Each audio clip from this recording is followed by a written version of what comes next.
When, oh, when will we get USL Pro Rel news? Which teams may be eligible for the USL Premier? And we have a Q&A with our very own Jason Davis. That and more on Friday's edition of Morning Kickaround.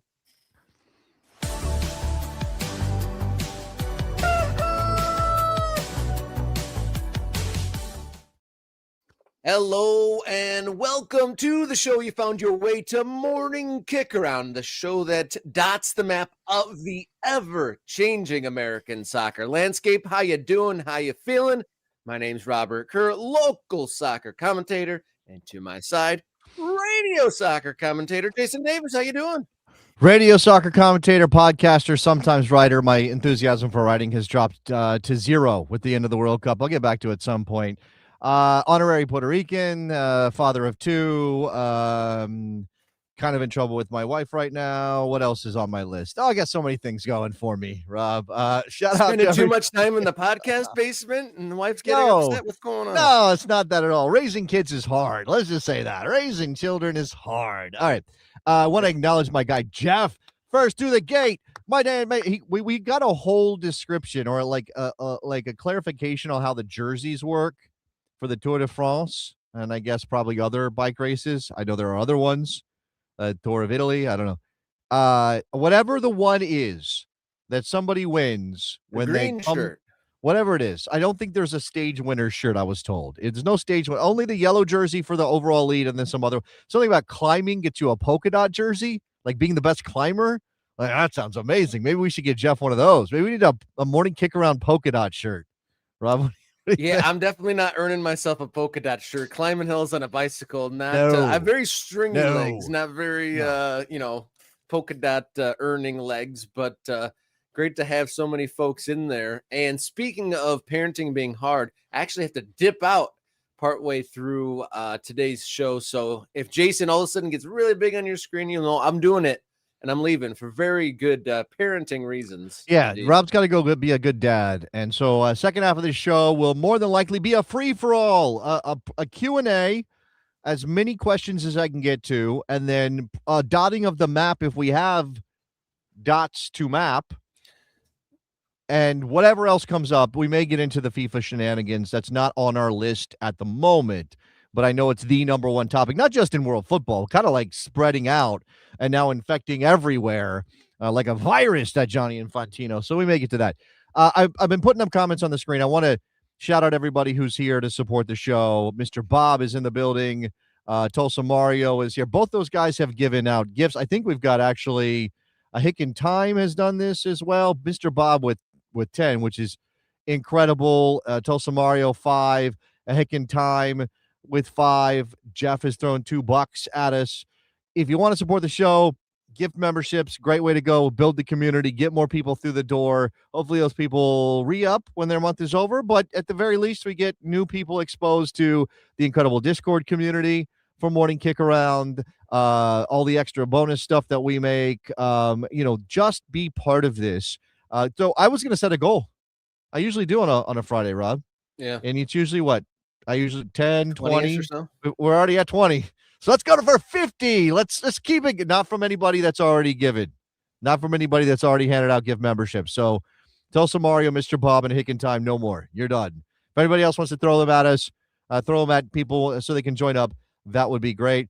Dwayne's here. How you said happy Friday. Let's go Courage. Shout out to him. My guy Dave is here. There he is. Afternoon over there in the United Kingdom. Shrimper Steve also in the United Kingdom. Armando is in the building. John, Mike Tom Wills, John Stark, Cool Will, George, Kate, Riverside Grove, Chris. Incredible stuff. Thank you so much for your support, guys. Yes. Shout out to some of the most recent joiners of the MK Ultras, the membership for this channel. Become part of the community. Shout out to Peter A. Boet, Redzilla 2 Corpse, St. Alan, talking all things, and GF Gonzalez, some of the latest joiners of the MK Ultras. And in the Discord server right now, there is a DotTheMap thread where you can put your location. And on the end of Fridays, if you're a channel member, you get your location, and we bring up the map of all the MK Ultras scattered across not only the United States, but now spreading internationally. As of right now, we've got a couple like teams to add to different members' dots, but there's been many gifts donated.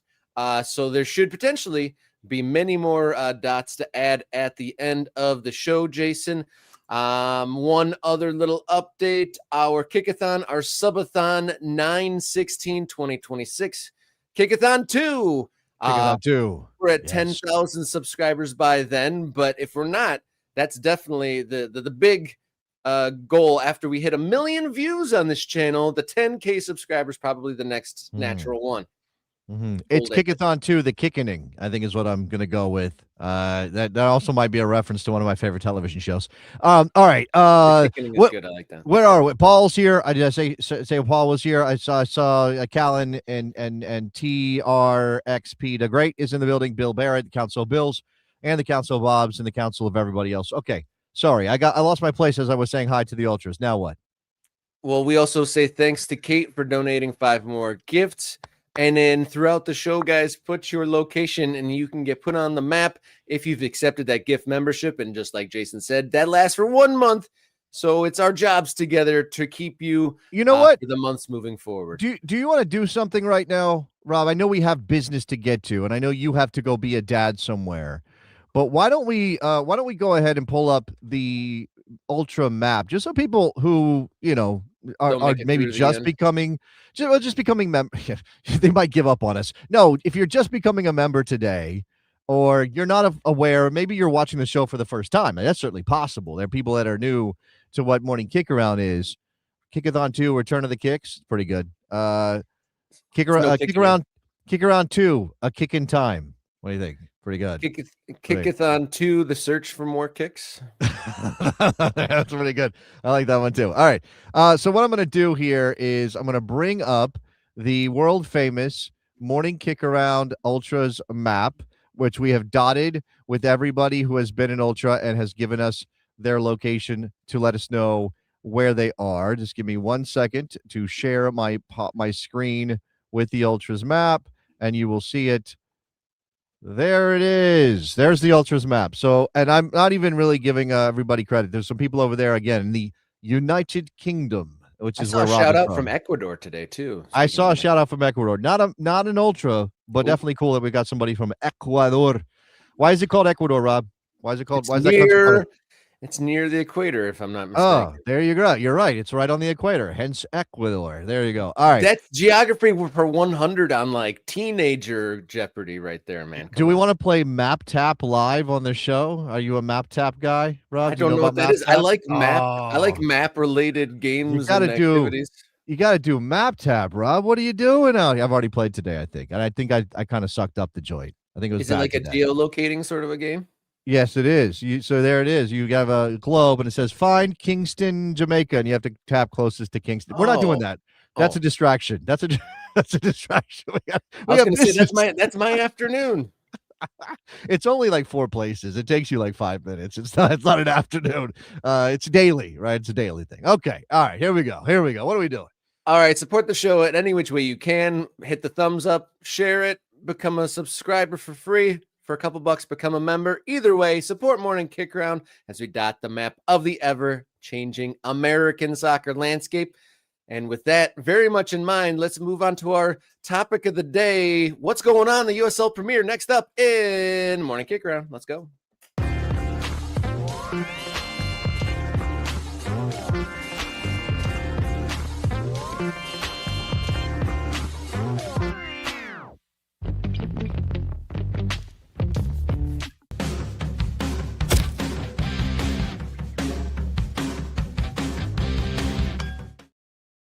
With so much eager anticipation and unanswered questions about the USL Premier that, according to our current knowledge, is set to launch in 2028, but there hasn't been any press conferences or thorough updates or dense amounts of information provided.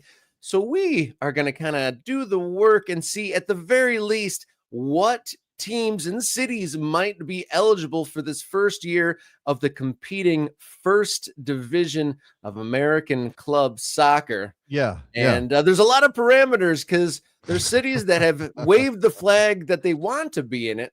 But like a lot of things in American soccer, there's a whole lot of caveats and asterisks to this list. So let's frame this up. Number one, in terms of the update, do you know where Tony Scholes is, Robert? I don't know where Tony Scholes is. Where in the world is Mr. Tony Scholes? Haven't heard from Tony Scholes. He's the guy that was hired out of England to be the architect, the lead, the chief boss guy. The mastermind of ProRel. Of the premier of the premier. Yes, does that work? I like that. Yeah. He was supposed to be the guy. We have not heard from him. The story was back in December when all of this came out from USL was that he was going to take over when the Premier League season was over, because that's what he was doing. He was doing Premier League stuff over there in England. We have not heard from him. Maybe he's still on vacation. Maybe he was watching the World Cup like everybody else, and he hasn't come back yet. Maybe he's hanging out with Lionel Messi somewhere on the beach. I don't know. But we haven't heard from him. So that's the update. We don't know what's going on with USL Premier, and USL is not giving us updates. Now, remember, they've gone through some changes over there at the USL.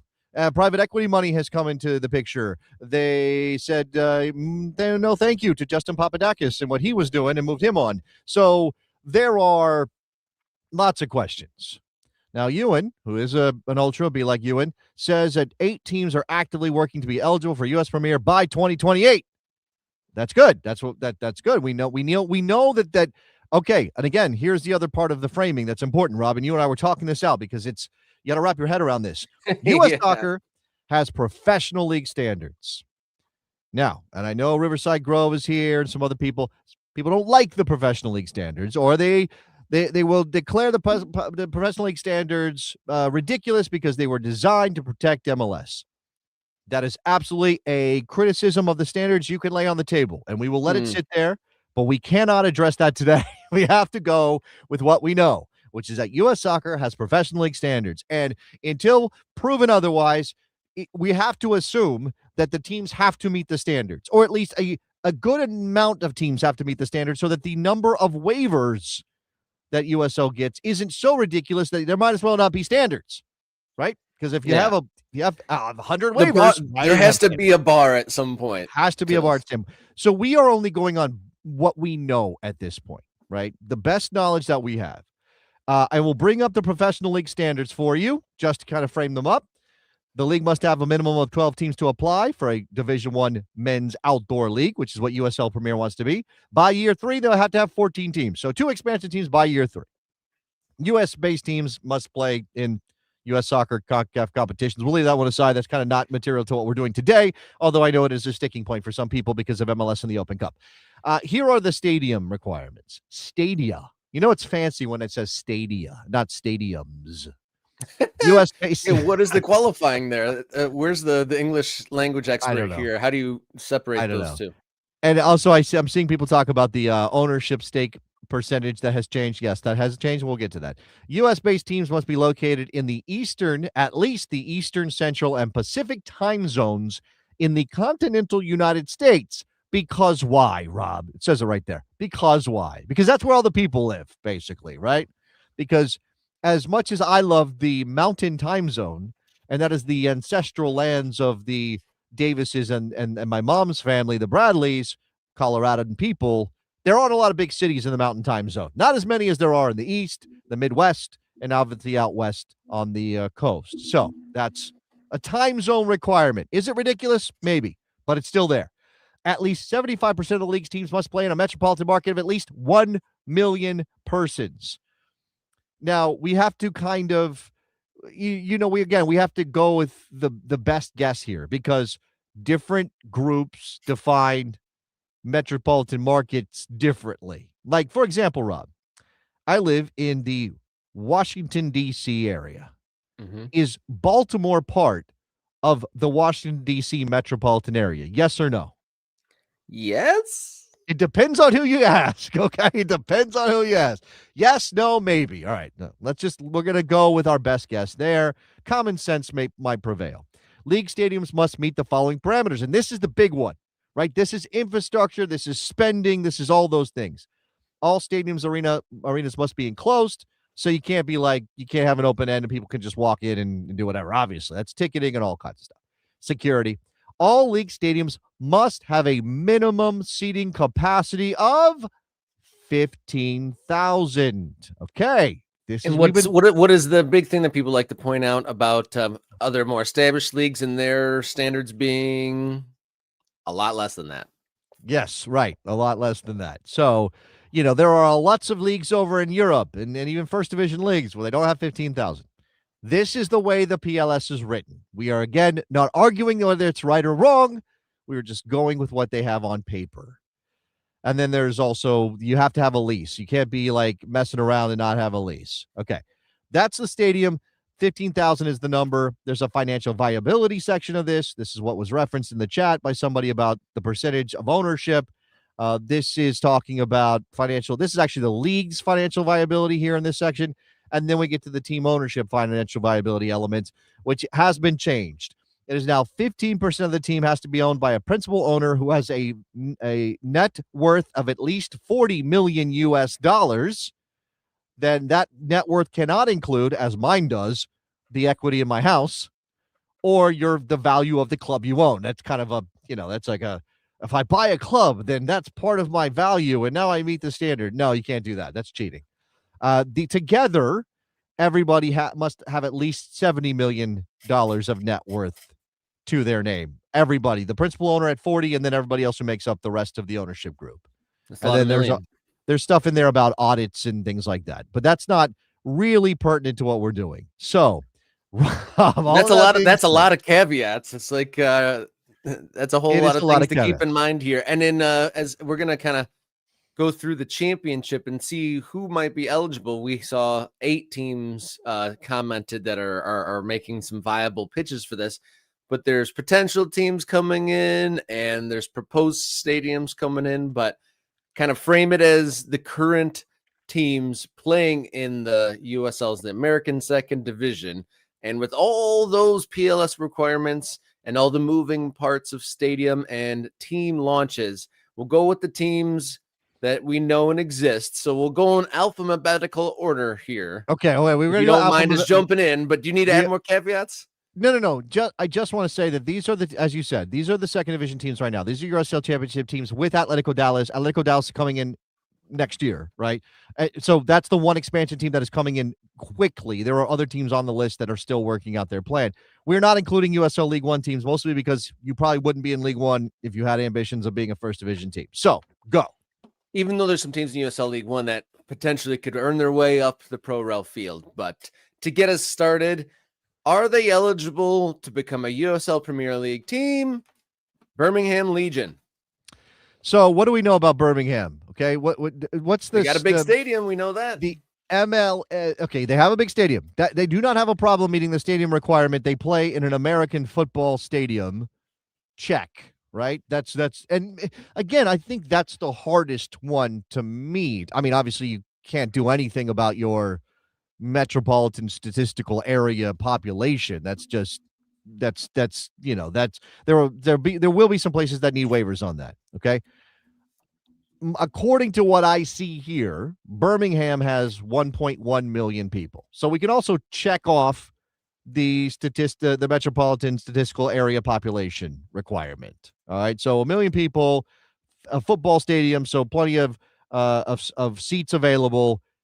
Again, they don't feel like a first division city to me or first division team, Rob.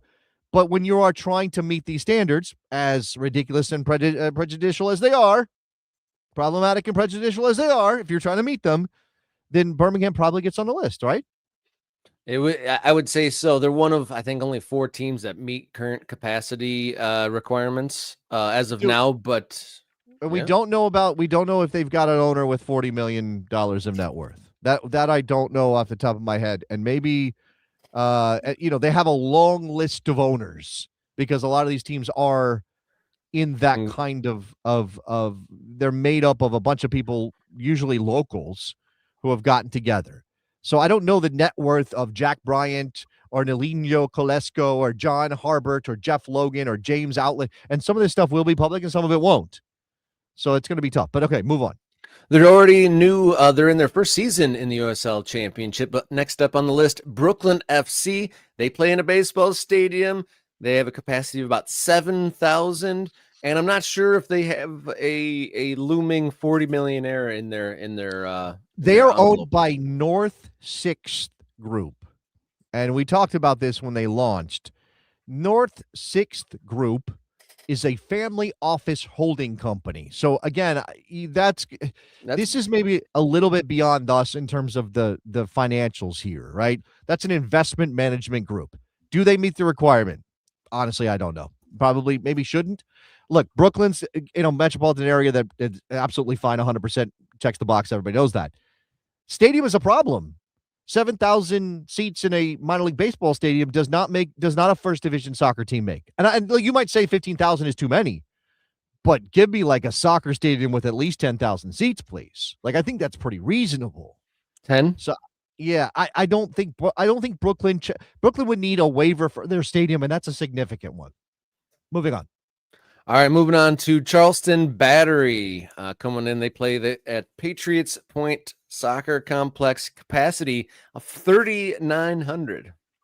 Yeah, and Charleston Battery, obviously a historically important team in American soccer. They go back a ways. So we don't have a lot of teams that have been continuously operating since 1993, as has the Charleston Battery.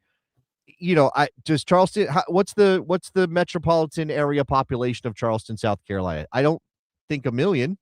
I think it's probably less than a million. I know Charleston's a lovely place and people like to go and they have food and they're right there on the coast and it's beautiful. And I don't think that's the case. And obviously Patriots Point does not meet the standard.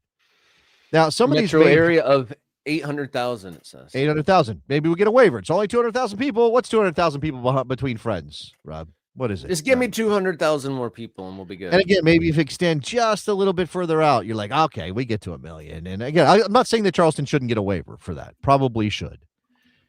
So can you get to 15,000 seats? Man, that seems like a tough lift, right? And again, you wouldn't call them an easy shoe-in. So I think for the sake of timeliness with how many teams we got, it doesn't seem like they're an automatic yes, even though they're a storied team, like you said, operating for quite some time. According to these PLS, it doesn't seem like they're a shoe-in, right? They played at they had like the first soccer-specific stadium in America, but it was only 50-something hundred people, like just over 5,000 people, that stadium. So, they've been in a couple of different stadiums now.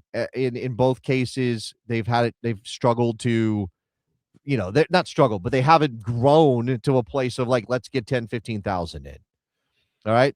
And Jack's got a point. Why require 15,000 when a team can't drive 5K? Well, if a team can't drive 5K, they're not a first division team. I'm sorry. Like, I'm not going to extend grace to a club. Like, oh, you only get 4,000. You want to be first division? No, you're in a big market. Then do better, right? Just do better. Again, I'll counter that with the point of the pro rel argument and having Premier is having the most elite teams on the field, right? It's not necessarily if we're basing it on the teams themselves and having a little bit of modesty. So like you're saying, standards and otherwise in more established leagues, there's teams operating and filling small venues that are in those top leagues. Shouldn't there be a little bit of modesty? Like, the amount of seats doesn't equal Premier. Isn't it at play on the field that we want to qualify for the top tier? But okay, but what's wrong? Okay, what do you have, like the sickest 5K stadium that you filled to the rafters and your team's sick on the field? That seems like a Premier worthy sort of thing. No, but why do you need a first division for that team to play in? Why is that team a first division team if that's their limit? But that's the point of the pro rel thing, right? Is to, I guess I'm getting pro rel and initial Premier teams mixed up. I think, well, again, we're trying to be fairly specific here. And again, just because of what we know, there are lots of things we don't know and lots of things we can dream into existence. But what we know is that on paper right now, there is a PLS and USL is going to apply for first division sanctioning for their league. And again, like, there have to be standards. So you're saying so you're doing case by case in that case, Rob. You're like, that team's real sick and they got 5,000 and they fill it up every week. They let them into Premier. And it's like, but but you have to have a standard for everyone to meet. You can't be bouncing around going, well, that team seems like Premier. Let them in, because 3 years later, what happens if they crash and burn, right? And I don't know. I mean, but I think I case by case is good with some parameters put in place. Like if they have financially viable and the way that they got their business model for a small capacity side, I think I that would should be also all right. say for anybody who like, what I would also say is that there's already a first division soccer league in America. If there wasn't one at all, this might be a different thing for U.S. soccer to consider. And again, we are being agnostic about how MLS has been treated by U.S. soccer for the moment. I understand all the arguments. You can bring them all here. I know they're going to happen in the chat, but for the moment, there's an MLS. The MLS exists. That's a first division league, and they have set a standard. And so, why would U.S. soccer extend? Again, U.S. soccer can change the standards any way they want to, I suppose. Although there has to be ratification of it. We've gotten distracted, Rob. We've gotten Gotten distracted. distracted. We're going to try to just at least get through the Eastern Conference teams with this. Maybe there's a part 2 on Monday for the West. But all right. So we haven't talked about this team very much, but they have a beautiful soccer-specific stadium, Colorado Springs Switchbacks. Capacity of Widener Field is 8K with the information I'm looking at. Beautiful facility. They achieve on the field, but waivers obviously would be needed. Well, I think that is a stadium because they own it and because they built it, that you can imagine they would find a way. And they could have a plan, right? And if you're talking about waivers, you can't give waivers forever. So in the case of a place like Colorado Springs, which has turned itself into a vibrant soccer market, doesn't meet the 1 million person population requirement, the metropolitan area of Colorado Springs, right? It doesn't. So you would have a waiver for that. I think you would have to have, we're going to expand this stadium to fit. And again, maybe they change the standard, but for the moment, 15,000.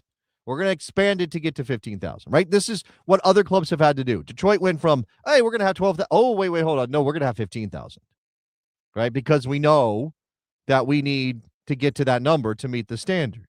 You want to clang the clanger real quick for our guy? Sure, why not? That'd be fun. I'm glad it's clang worthy.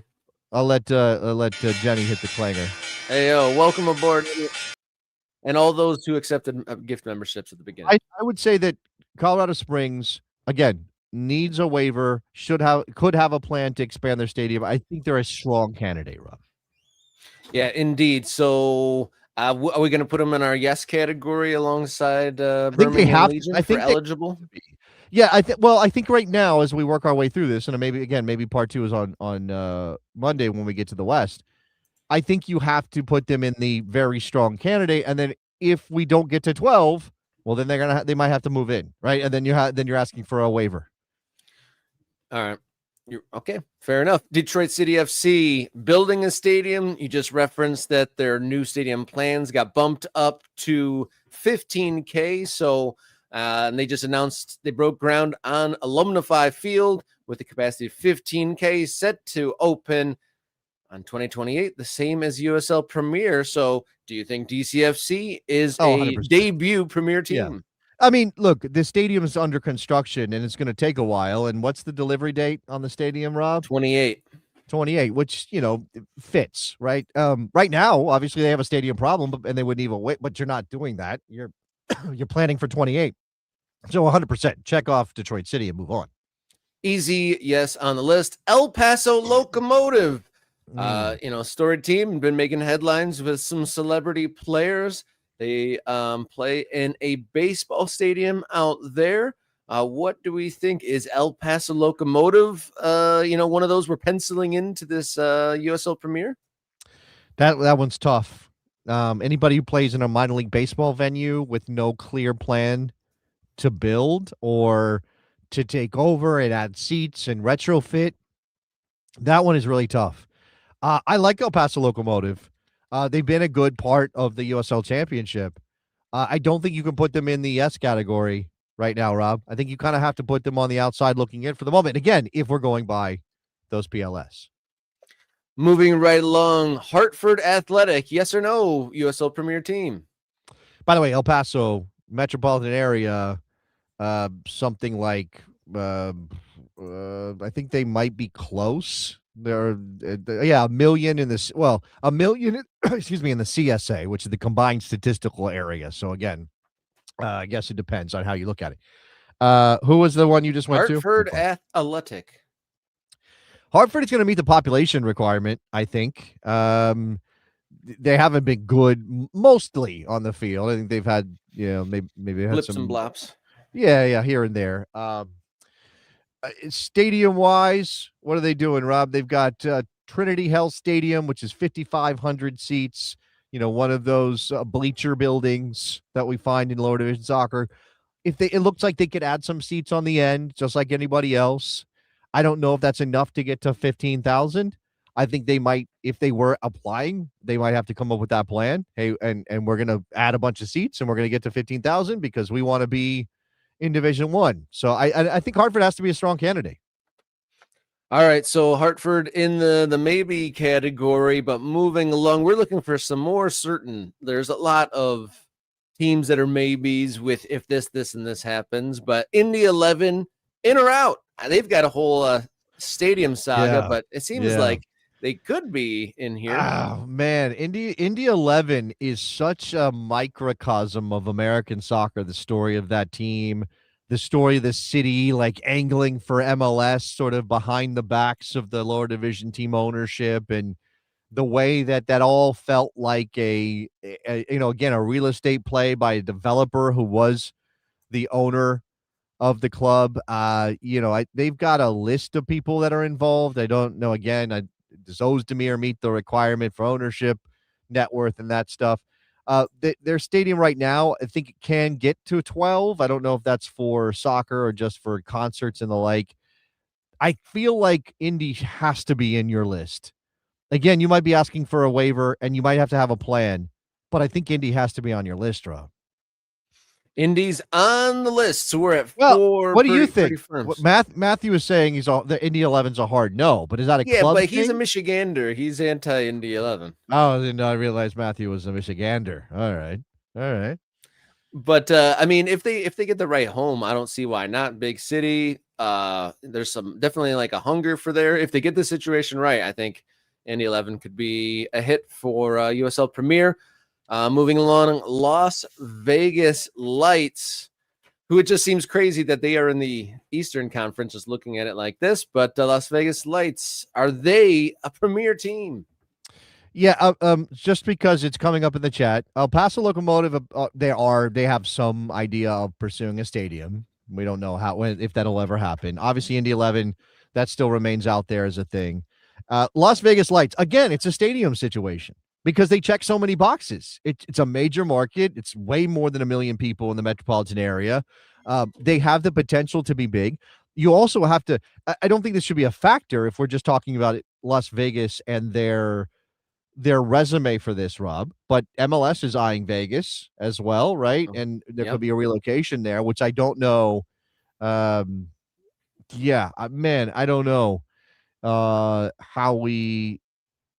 don't know how we rate Vegas. I think they probably have to be on your provisional list, but again, it's a stadium. Cashman does not seat. It's a minor league baseball stadium. It does not seat 15. No. Right? No. By the way, this graphic, everybody's talking about the graphic. It definitely is alphabetical. We're not doing East-West. We're just doing alphabetical. So if we confused everybody with that. We're in the alphabetical version of the East right now. We're not doing the East. You just brought up Vegas. Oh yeah, you're right. My apologies. Yeah. Forgive me. I'm not wearing my glasses. All right. So moving along from my bad. I was wondering why Las Vegas was like East. What's going on? No, we're doing Lexington. Okay. Lexington, man, Lexington would never. Again, this is not about whether they could earn their way into the top division. This is not what this is about. Obviously, once you institute Pro Rel, once you get your Premier League your Premier Division off the ground, you may still need to figure out how U.S. Soccer is going to adjudicate waivers and such when teams are moving between divisions.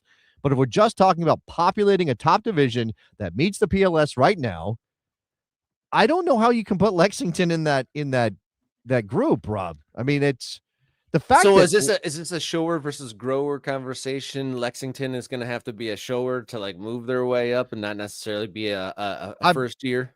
pretty sure Lexington doesn't meet the population requirement if you're being held fast to that. So that's one waiver. They built their own stadium, and I suppose it's expandable at some point, right? But it seats 7,500 right now. So you're talking about doubling the capacity of the stadium. Maybe, maybe, I Well, guess. again, it's if only there was a press conference to explain what You're going to waivers have, look, were. Riverside Grove, you're going to have to stop. We have outlined what this conversation is. You're going to have to stop. Okay. Like, it's enough. I get it. This is your hobby horse. I understand. You're frustrated by the lack of sporting merit. That's not a thing right now in American soccer. It's not. We want it to be. Maybe it will be. Sure. It should be. Come on. Like, we're trying to do a thing here. You're pissing me off. I'm sorry. You're pissing me off. Like, just acknowledge what this is and go with us until we get to that place of, okay, again, pro rel should be part of the picture. That's not what this is about. All right, go ahead, Rob, because I know you got. Well, I guess we'll hold the phone on that for 3 to 17 years. Loudon up next. Is that a quick yes or no? Loudon's a no because of the club. I think Loudon. So the stadium does not meet the requirement for sure at the moment. Could they do something to the stadium and meet the requirement and avoid a waiver? I guess they could, but it's out there. It's an exurb of DC. I guess technically that means they meet the population requirement, Rob. Again, what we're not also accounting for here, and look, I think you're going to hit all 3 time zones, so that's really not, I guess that's really not an issue. And 75% of the teams are going to be in those 3 time zones just by the fall of the clubs and where they are geographically. But you tell me what you think of Loudon. I would just say from the size and from the ambition and whatnot have shown, I feel like from that very much an outsider perspective, it always seems like Loudon is just like kind of hanging on in general. Well, they're the club that, Pablo Maurer wrote a whole piece about how crappy that's the most I've dug into Loudon was when we had Pablo on, and it seemed like shoestring sort of an effort. So even if they did meet some PLS things, I don't have a lot of faith in my heart of hearts that they're trying to go big with their layout for their team and put a lot more resources into them. I also acknowledge that I was saying that if you don't draw a 5K, why are we talking about you as first division? Again, if there was a system where you could win your way into the top division and you draw 5K, we'll talk about waivers then, right? Like that should absolutely, it shouldn't be, well, you only draw 5K and you won the second division and we have a pro rel system. Well, then I guess you can't be in the first division. That's not a pro rel system, right? They're going to have to be allowances. So again, we're doing this now because this is what we know. This is all we can be assured of. Once we get to this place of the league is operating and there's pro rel and Tony Scholes shows up and we actually find out where he is, well then we will address, how you would deal with the fact that a club might win the third division or win the second division rather, and want to be promoted and doesn't quote unquote meet the standards. That absolutely is something U.S. Soccer and USL are going to have to deal with. And I don't think you can just eliminate a team because they only draw 5K. But there's this mention of, well, Loudon, how many fans do they draw? Not many, right? We haven't gotten to Miami. How many fans does Miami draw? They meet the standard for stadium size and market size. But do they meet this? Do they draw at all? No. But that's, again, I think if you're USL and you're trying to meet the standards, you can't just be like, well, our teams that draw the best should be our first division teams. Give us, again, you can present that to US Soccer and it's up to US Soccer at that point. But they would have to scrap PLS. They would have to say PLS are out the window, at least in terms of the stadium size and the metropolitan area size. Next up, we have the easiest team on this list for a yes or no. Louisville City, are they a USL Premier team for 2028? Yeah, I think so. They have to be on that list. They're a model franchise. And it's not just about the franchise, obviously, the stadium that they built. I don't know if Louisville is 1 million people. I would guess it's probably pretty close to that, somewhere in that area. Again, following the checklist, I think Louisville, as long as that metropolitan area thing doesn't require a waiver, is 100%. If they do require a waiver, you ask for a waiver because Louisville should be in the first division. All right, final team of part 1 of our USL Premier Check-In. FC Tulsa, last year's finalist. Are they a first-year USL Premier team? Ooh, man. I don't think they can be on the application. No offense to our guy Telsa Mario, but I mean, again, you got a stadium issue for Tulsa that requires a waiver. So I see that Louisville's 1.3 million, no waiver required there in terms of the population size. In terms of Tulsa, I think it's a lot closer to that. Like the coming in underneath. Metro says 1 million people in Tulsa. All right, maybe you don't need one then. So Tulsa, if they can figure out their stadium, maybe is one. But Tulsa Mara is saying not until the stadium is announced. So yeah, the stadium is a big lift for a lot of these teams. All right. So through the first half of the alphabetical rundown of the USL Championship, we've got Contentious. we've got about 4 teams outlined. So we will come back on Monday and revisit this with part 2. So thanks for tuning in. Thanks for your input, and stick around. Jason Davis is taking your questions next up here on Friday's edition of Morning Kickaround.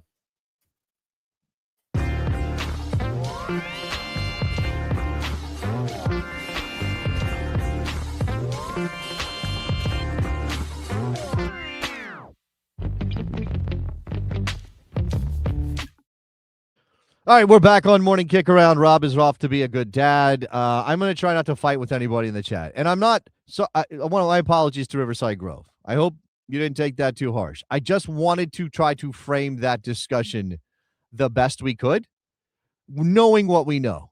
And of course, and we've done it on this show, and there will be further discussion in every forum possible when it comes to American soccer as to whether or not the professional league standards as written or, in whatever form they take are the right way.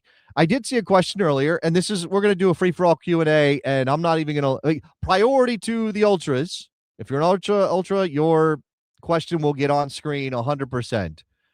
If you are not an ultra, I will try to get to your question as if I don't have anybody else asking questions here. Somebody said my favorite MLS jersey of all time. Was that the first one? Oh, look at that. My favorite MLS jersey of all time. My God, man, you're like stretching my brain. You're wrinkling my brain. I'm not somebody like I like jerseys and I have a collection, but I tend not to like remember them that way. Like I hold them close to my heart or something. The Timbers have had some bangers over the years. There's probably a Timbers jersey in there somewhere. Oh, you know what I like that I didn't get my hands on? The Jimi Hendrix Seattle Sounders shirt. Really like that shirt. That was a very good shirt. I don't know if that's my favorite, but there's your answer. There's your answer to that. All right. If you have comments on what we're doing here, go ahead. And let me know, if you want to just throw in a comment, you can frame it as a question. You don't have to, because we are having a big discussion here. Right. And this is what American soccer is. It's constantly analyzing, reviewing, and discussing everything we do about the game in this country because we are all desperate to see it grow, expand, become more important, get better, our teams become more established or whatever it might be. Like, again, that in-game question is always part of this for me. Right. Like, why do we care so much? Why do we care about what we do and how we do it? If you're just talking about establishing your leagues so that they don't go anywhere, that's one sort of hurdle to clear. And then what are the next ones that you want? What are the next ones that you want to reach? Okay, let's see. I see Mark is asking me a question about Ko-Fi. Are you still using Ko-Fi? We still have that up and running. You're sending regular payment there. Facebook memberships wouldn't work. I don't think we have Facebook memberships. Maybe you mean YouTube? I don't know, Mark. We're still using it. If you're not in the Slack, the Discord, let me make sure you're in the Discord. So I will find your email address on Ko-Fi, and I will let you know about that. PSU to DCU, what is my take on the upcoming roster rules for MLS? I'm glad you asked this. Right? This is exactly what we're doing here today. I did a conversation last night on the Best Soccer Show with Armin Kafai, who writes Footy Analytic Musings, his Substack.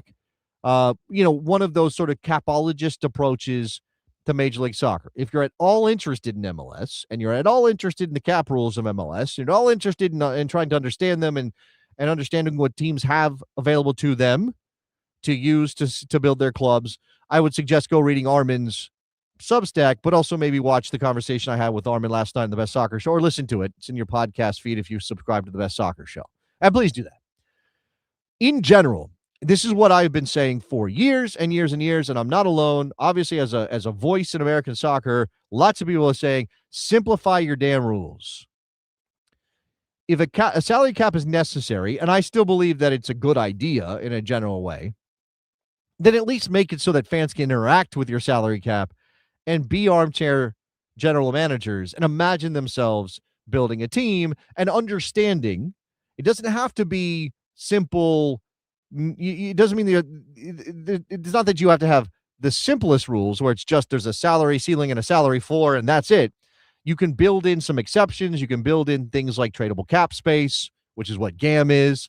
You can have various designations to incentivize youth development, like homegrown slots and things like that. You can obviously have DPs, which allow you to pay above your salary budget, but don't make it so complicated people can't follow, and be transparent about it. Like, be transparent about it. Like, give me some ability to understand what clubs have to work with. MLS clubs, for a long time, or MLS rather, as a rule, prevented its clubs from disclosing those resources, or they did not publish things like GAM totals once that became a thing. Because if those things were public, it gives players and agents the ability to negotiate with that knowledge, which could conceivably drive up salaries. And MLS has always been a league whose first concern was the overall salary spend. That's why it was established as a single entity league in the first place. It's why they went to court in Fraser versus MLS to protect that single entity status. Everything flows from there. And I think you at least have to be understanding of that fact. You at least have to include that fact in your thinking as you reason out how MLS is going to grow and how they've grown. This step, based on what we know, based on what we've heard, which is, again, sort of like a $30 million ceiling. I don't think that number is necessarily public, although that's everybody's guess. And say a $15 million floor, something like that. Or maybe it's $10 million for 2.5 times, something like that. That is a great way to move the league forward if it allows clubs to build their rosters as they see fit without having to navigate the tricky world of roster designations, because that will raise the general quality of your entire roster, even if sometimes you're not able to spend money on high-end players. And if there are fewer sort of multi-million-dollar players in the league, that you might see that as a negative. But ultimately, if everybody across your roster is closer in quality, that's going to make for better teams. And if MLS wants to win things like the CONCACAF Champions Cup, they need to have better teams. All right, let me see. Matthew, who is winning the USL Championship tomorrow, Flint City Bucks or Vermont Green? Can't tell you. I got a scouting report on that game. Can't tell you that I know. I think Flint City Bucks I think Rob does not like them. Is that one of the teams Rob is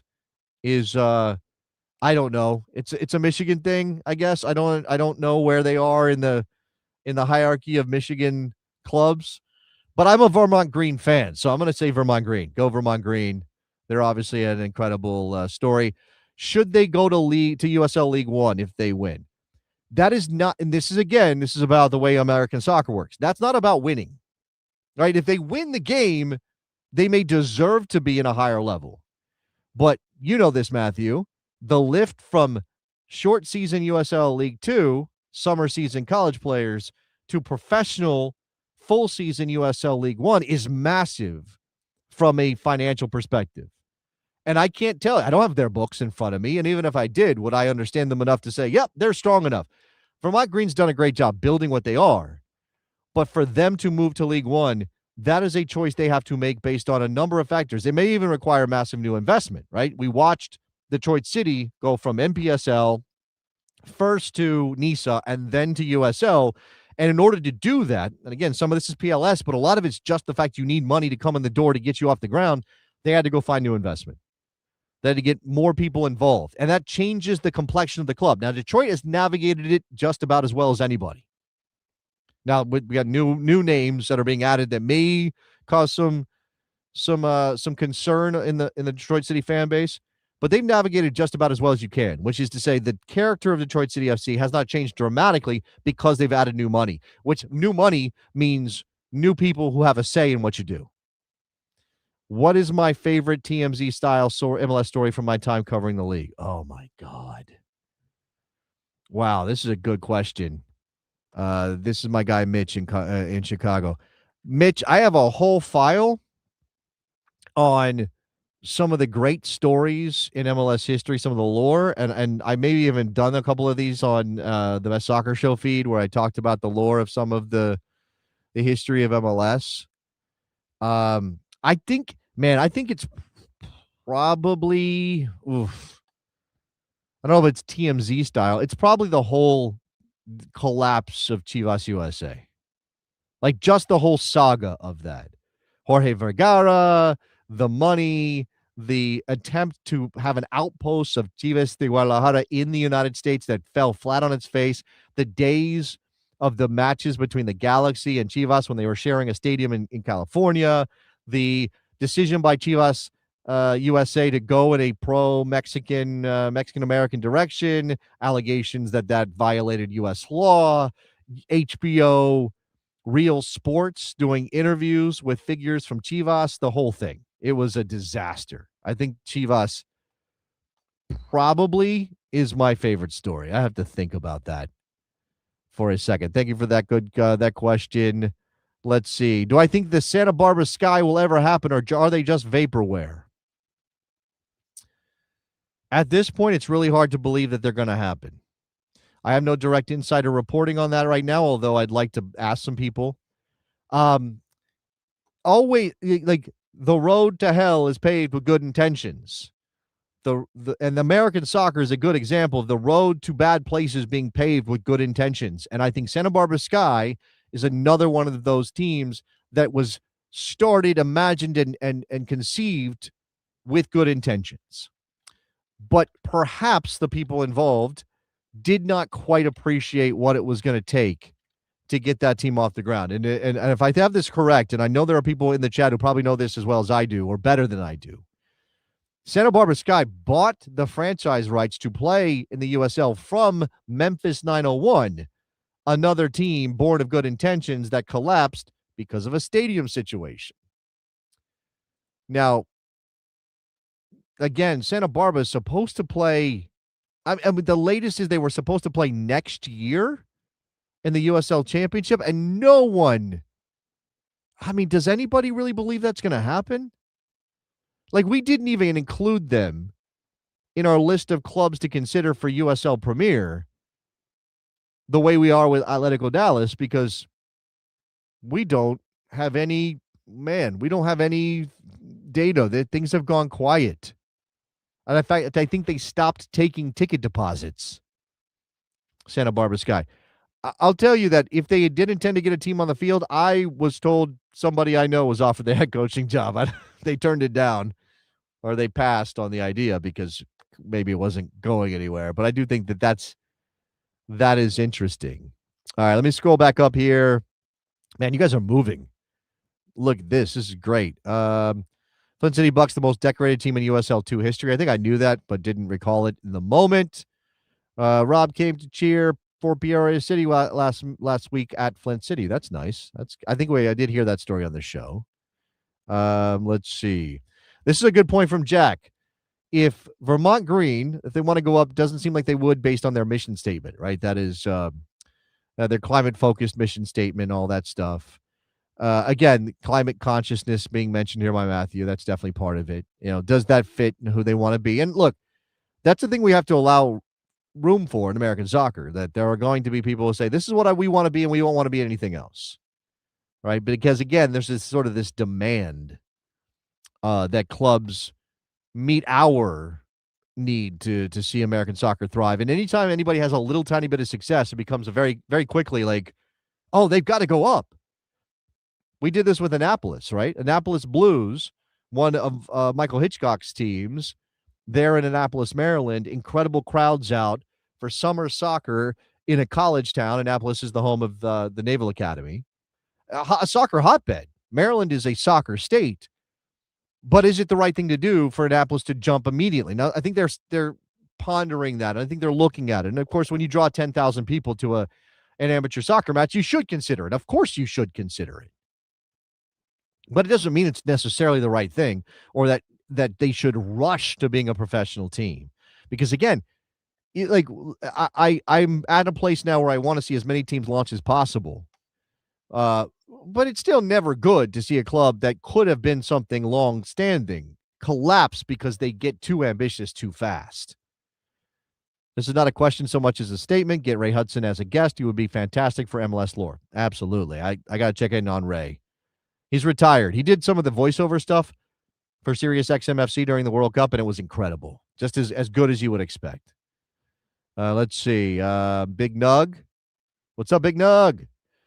Jason, how do you feel about Hartford Athletic as a potential candidate for D1?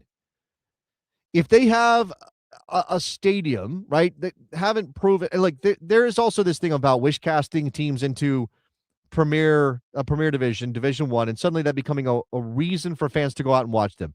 These clubs have to market themselves. They have to be better about driving attendance by whatever means necessary, right? Whatever means they can, right? So, and I'm not saying, again, we've already said that your attendance should not be a consideration when it comes to your Division 1 status, although USL does not want to launch a league where the average attendance is 2,000.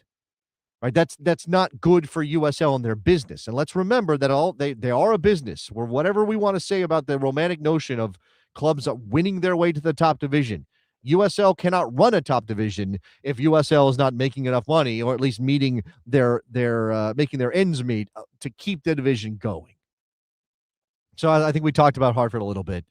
It's the right kind of place for a USL Premier club. Lots of questions, though. Let's see. Looking down the list here. I'll buy the Santa Barbara franchise rights for $5. Wow. Driving a hard bargain. Let's see. Have I visited Boise yet? I have not. And this is sad, again, because my sister lives there. I think she's like 10 minutes from the stadium. I got to make it happen. Life has been difficult. I mean, not difficult. Life has been busy. Been making this show, doing other things, World Cup. Traveling to Puerto Rico to visit my wife's family. Got to make a trip to Boise. Let's see. Will there be a proper MK visit to Hamtramck for the final season of Keyworth? Man, I would love that. We got to put that together. I'm crashing on couches probably, though. Right? Like, that's the move. Who's gonna host me? Let's see. You can be green and environmentally conscious and still travel. That's Chris talking about Vermont Green. All right. Any chance Sacramento Republic joins the USL Premier? That would be massive. They are the candidate, right? And we talked about Louisville definitely being in. I know we didn't make our way all the way down the list alphabetically. We ran out of time before Rob had to go off and be a dad. But I think you absolutely have to put Sacramento in year one of your first division. Now, are they still eyeing MLS? This is always the thing. Like, whenever you have a lower division league in America, are these teams looking to establish themselves in the league they play in already, or maybe the first division of the USL structure, or is there always kind of we got our heads turned by MLS? It seems like everything is happening in Sacramento to push them into USL Premier. So, of course. Why is Rhode Island FC never in the conversation? Because the Providence metro population does its proximity to mass count. John, I think we didn't get to Rhode Island FC because of the alphabet today. We will definitely get to Rhode Island FC. They have the plan, right? You know this. They want to put extra seats on that building so they can get to 15,000 because they want to be a first division team when USL launches Premier. I would bet on them being in that division. And probably they meet the population requirement. Chrissy Gerdson, 63045. Do you think the schedule shift combined with the new roster rules could lift MLS in the World League rankings? That's a tough one. First of all, I think it's very spurious to start to compare league quality across confederations when you very rarely see those teams play each other. Now, I know the Club World Cup can potentially give you some data to go on, but those are a couple of teams, right? If MLS participates in the Club World Cup, they have to get a game against a UEFA team, and Obviously, in that regard, even the Club World Cup is tough because you're not getting Belgian teams in it, right? You're not getting the kinds of leagues that MLS would be comparable to right now. So I kind of dismiss the idea that we can even compare. But if you are going to go on some idea, and if you are talking about rankings and people's perceptions, which absolutely does matter and absolutely is real, I definitely think that MLS playing on a European calendar will very quickly make people think of it as more serious. I don't know that that means they'll go, well, it's gonna, it's in my top 5, it's in the top 10, wherever it ranks. Like, I don't know about that. Again, that's tough because as long as MLS is locked out of the kind of competitions people use to judge league quality or to judge the sport, and let's be honest, that's the Champions League. It's always going to be the Champions League. This is also a problem for Mexico, by the way. I think Mexico is a respected league, but Mexico should be much better than it is. And it should be of higher esteem than it is. But it has the same issues Major League Soccer does. It's also very provincial and closed off culturally, I think, from the rest of the world in ways that some other leagues aren't. So I would say yes, but it's a qualified yes. The roster rules 100% will allow MLS to be more competitive internationally. I believe that. Will it happen overnight? Maybe. What you don't want, what MLS doesn't want, and I'll leave it to you whether you want this, and we talked about it last night in the Best Soccer Show, is a league where parity goes out the window, where now it's only about how much you spend and not about your ability to spend within the rules, right? Like, we accept that that the NFL is going to have some restraints on spending, and the way you get an edge is to just have the best coaching or just have the best quarterback or whatever it might be. Like, develop the things, draft the right player, be smart with your schemes. And I think we have to allow that in MLS, right? Because MLS gets compared to world leagues, it's a harder ask, but that's always going to be MLS. Do I think the magic number for how much too much is to pay for a USL League One or Championship? Do I have a magic number? Wow, for a ticket? No, Bill, I don't have I don't have a number for that. I think, obviously we want these leagues to be accessible. We want the sport in America, the professional game, to be accessible. There's always going to be a question of how much is too much. There's always that balance of, do we want to fill up the stadium or do we want to make as much money as possible? Making as much money as possible sounds dirty when you say it out loud, but it's 100% important for lower division soccer teams in America to make as much money as possible without alienating their fan base. Because that's how you survive. That's how you keep going and get another year and another year and another year. And this, again, there's massive issues of balance in the relationship between clubs and fans and their economic reality. And I don't always have the answer for that. Right? Like, if you are talking about millions of dollars to operate a team, and Andy, I think, is talking about Vermont Green moving up, maybe. Is that what you're talking about, Andy? The idea that you're going from, we spend $200,000 a summer or whatever it might be, to millions of dollars now to operate our team. Well, that means you need to bring in millions of dollars in order to offset those expenses. And how do you do that? Well, you raise prices on tickets, because in this case, in American soccer, and this is true of MLS at a different level, but it's 100% true of the USL, you're not making much from anything else. There's not a collective television rights package that's delivering you millions to offset your expenses. Not yet. Maybe it will happen one day, we hope. I could stay at Sean Mann's place. You let Sean know. I'll crash Sean's couch. For sure. Let's see. Half the teams are eyeing MLS, says Jack. Yeah, and I think USL Premier is obviously part of USL's plan to try to push back against that problem. Let's give our clubs reasons to believe that they can grow within our league, and maybe more organically than you have to. Obviously, in MLS, you got to spend $500 million to $1 billion out the gate. So you got to go get this massive investment group. Everything has to be big and showy and over the top. And again, like, if we want the game to grow in America, sure, that's one way to do it, and you are sort of jumping the line. And I do think money obviously cannot be taken out as a factor here, but some of these places don't need to be thinking like that. Let me see. I'll get one or two more before we get out of here on a Friday. I got to go pick up my kid from preschool because it's the last day and they're doing a half day, which is great. I got to go be a dad too. Let's see. I don't see any other questions. Oh, thoughts on Liga MX ending Pro Rel? Marcus, I've been meaning to check in on Liga MX, right? It's not my main focus. So I'm not 100% up to date on all the doings and goings on down in Mexico, because Mexico is a wild place for football. And I maintain this. Mexico is the most underachieving football country on the planet. They should be better in all ways. Their league should be better, even though it's not bad. They have great clubs. Their national team should be better, right? There's so many things about Mexican football that don't work right because they get in their own way. Ending promotion and relegation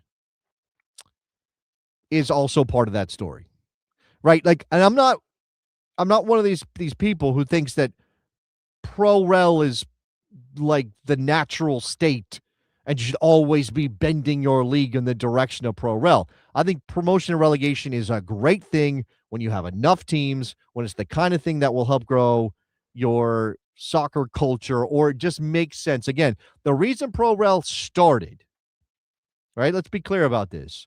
It's simply because too many teams applied to be in the first division when English football got off the ground 170 years ago, whatever, 100 something years ago. I try to do math. Don't do math when you're live on a microphone. Right? That's why promotion relegation started. And then it became, okay, this is just what everybody does. And then obviously you spread the game. We got 60 clubs. We can't have 60 clubs in one league. Let's split them up. All right. That was never American soccer's problem. So we are reverse engineering promotion and relegation. Now American soccer does have enough clubs now, but of course, also because of the business environment and capitalism and all these other things, we have multiple leagues, which are in and of themselves independent businesses, and they do not cross over. And U.S. soccer does not step in because they would be sued. How best to utilize NCAA, says Bernardo. I think the plan that is on the table, that is currently on hold, to split up the season between the semesters is step one. I think, we can't overstate the possibilities for college soccer. It's not going to suddenly launch American soccer into a new stratosphere, but it's absolutely underutilized as a place for players to get better. It doesn't do enough with that. It is just an afterthought, and I think that's sad. And I understand it's not a revenue sport, and sports now, college sports are driven by revenue sports, and maybe you're not going to get away from that.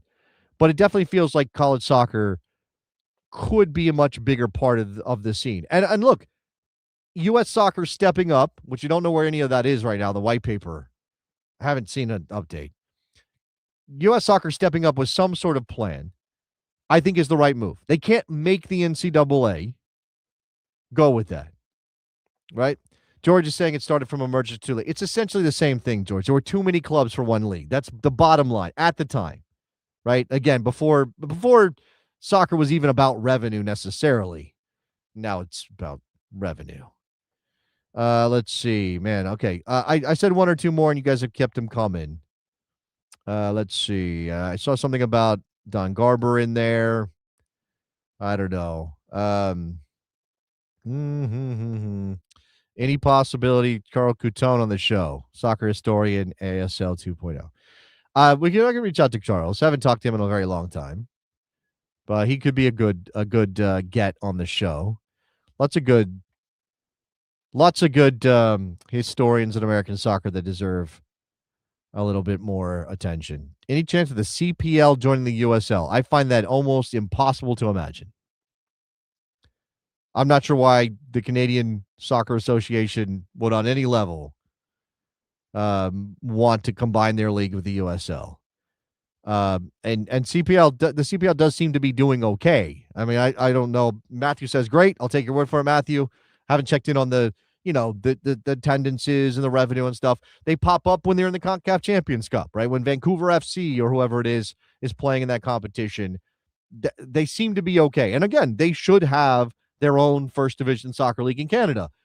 it wouldn't bother me too much if Toronto, Montreal, and Vancouver ran off and joined that league. They're not going to do that, right? From a practical, size of the league and money perspective, they're never going to do it. But yeah, all right. That's it. I said we were going to dot the map. I'm going to put this back on the stage. As soon as I got to take something off. My apologies. There we go. There's the map for DotTheMap with all of our ultras. As right now it's on South America where we have no ultras. Let me get back out of South America. Anybody new who's an ultra who wants their dot on the map? I will happily add it right now. I don't have anybody from the Discord. I saw a question earlier about can you get access to the Discord if you are a gift membership? Yes, 100%. I will post the new Discord link on the YouTube channel in a post for members so that you can get into the Discord and join the party over there. Okay. Going once. Anybody? I know you guys are now just really deep in this conversation about how to fix American soccer. So this is what we do. This is what we do, man. I love this stuff. Thank you very much, guys. Peter, yeah, I'll get you the Discord link at some point, Peter, on the YouTube channel. I'll try to do that momentarily as a matter of fact. All right. I need to advertise more in Brazil. What? I don't know how would I do that? How do I do that? Can I get my name on a shirt for a Brazilian Serie A team? Be great. Morning Kickaround. Can we sponsor a team? Chris, you want yours out of New Hampshire? Okay. I don't know. Removals are not a thing we usually do, Chris. What are we doing? Why are we moving yours? Why are we moving yours out of New Hampshire? You have to tell me what's going on with that. As I work through the delay between what I say and what you guys are responding, hearing it, when you guys are hearing it. Okay. As I wait for Chris Huey Cord / Grumpy Huey to give me his information, anybody else want to have their dot added to our ultras? Oh, okay, because you have two. I see now. Okay. All right, let me go back to the map. And we will we'll delete you. But that means now we're, there's two. There's one and there's two. Oh, okay. I see. There you go. Portuguese subtitles for the Brazilian thing. That's right. All right, Nathan, where you at? Tell me where you're at. And I will add you. I need a town name. Coordinates probably won't work. So if you want me to put your dot in your town, generally speaking, do not give me your actual address. We don't want anybody doxxed on Morning Kickaround, please. We don't want anybody's like actual personal home info. Then you'll end up like me, where I once had somebody who lives in my general area threaten to fight me because they did not like my soccer opinions. They were mad at me for things I said about soccer. And they said, I'm going to fight you. And I said, that's ridiculous. What are you talking about? We're adult human beings. We can have a difference of opinion without you wanting to punch me in the face. Oh, okay. So, is that still Comiskey? I have no idea. Is that Comiskey Park? No idea. What is it called now? I see a Comiskey Hard Park home plate. Is that where? What's it called? Is it called Rate Field? God, that sucks. Man, that's terrible. All right, we're gonna put you right there though. Add to the map instead of Comiskey Park home plate. It's going to say Nathan, and I'm going to put your handle unless you tell me otherwise. Nathan UI 25. I see Detroit City FC, Detroit City FC, and what else? Bristol City, sweet. I think we got somebody in Bristol. One of our UK viewers is from Bristol. Just Nathan. Okay, you know what? UI, just Nathan. All right, there you go. All right. Post address as local police station address. Okay. Dynamic pricing field. Oh, that sounds terrible. That sounds really bad. Is that what's going on for the Sox? Aren't they building a new stadium or trying to build a new stadium? Or I don't know what's going on. I don't know what's happening in Chicago anymore. I got to get back to Chicago. One of my favorite places in the world, Chicago. And I'll admit that I, mostly have been on the north side, that kind of area, but and the loop.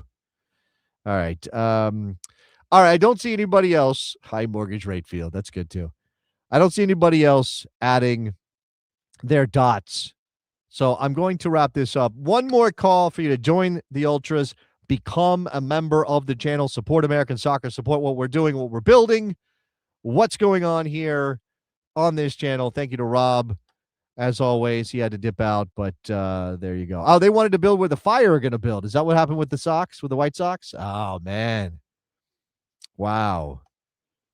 Haven't thought about the White Sox much in a while. I am a baseball guy, but they're like kind of this team that doesn't really exist in my brain most of the time. Unless we're talking about Ozzie Guillen. Is it Ozzie Guillen? Yeah, that's right? Former manager of the Sox. Just a total bastard of a human being, Ozzie Guillen. Anyway, there's only one Sox, and that's the Red Sox. Look, I'm a Red Sox guy, John, but I'm not going to say that because the White Sox history goes deep. They go all the way back. I mean, 8 men out and the World fixing the World Series and Shoeless Joe and I mean, look, I was a Frank Thomas fan. Who's not a Frank Thomas fan? The Big Hurt? Come on, unless you were from Detroit, probably, and then you weren't a Frank Thomas fan. All right, Peter wants his dot. Okay, we're gonna put Peter's dot. You work part-time for the Hounds. That's awesome. Okay. I'm going to just let you type in Pittsburgh and we'll see where your dot. I mean, I can put it anywhere. I just have to have like a location. We have 2 other dots in Pittsburgh, by the way. We got one right there. I believe that is Allison. And we put her on the stadium site, right? Didn't we? Yeah, she's right there. River House Stadium. Allison Corona. Shout out. I'm going to put you on Grandview Overlook because that's close to the stadium. If that's okay. Who was it? All right, we moved too fast. Peter. There we go. Peter, and your clubs are, imagine the Pittsburgh Riverhounds. Oops. Let me, what did I just do? Did something wrong. There we go. Oh, I messed it up. That is user error. Where's Peter? Oh, it still says Grandview Overlook, I guess. All right, Peter and Pittsburgh Riverhounds. Pride. That says Hounds. That's not right. We haven't gotten to Pittsburgh and their candidacy for USL Premier, but if they build that stadium, add those seats, that's the whole thing, right? The number one video in the history of Morning Kickaround is still our review of the stadium plan to increase capacity and change that stadium, which is not Highmark anymore, something else. I said it there. All right, you're also a Charlotte FC fan. Sweet. All right. So there's Peter in Pittsburgh. Do you say Yins, Peter? I need to know. I need to know if you say Yins. If you got Charlotte roots, maybe you don't. Let's see. All right. Carlton Fisk. Yeah, played for both Soxes. 2 Sox man, Carlton Fisk. Pudge, the original Pudge. There's the second Pudge. Ivan Rodriguez, Puerto Rican. Little League field down the street from my house is named after him because he played for the Nats for like 5 minutes. Oh, you're from Delaware, so you don't say Yins. You do, unironically. What? Okay. I gotta go, guys. That's it. That's all we got time for today. If I did not dot the map with your dot, hit us up in the Discord. Let us know. Maybe even tag the post on the YouTube channel when I ask for dots and when I post the new Discord link for Peter and everybody else. So we appreciate your support. Thank you very much. Until Monday, what does Rob say? Be safe, be brave, and enjoy your soccer.